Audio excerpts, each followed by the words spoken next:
إليك خمسة من بين الأشياء التي تميز القط المغربي أو المش المغربي عن باقي القطط الأخرى. أولاً، يتميز القط المغربي عن باقي القطط الأخرى أنه لا يحب اللعب كثيراً، لأنه يحب الأكل ثم الراحة والاستجمام.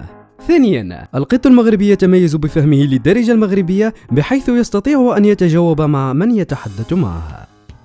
ثالثاً، القط المغربي من شدة ذكائه أنه إذا كنت في مطعم فلن يقترب منك حتى تمتلئ طاولتك بالأكل.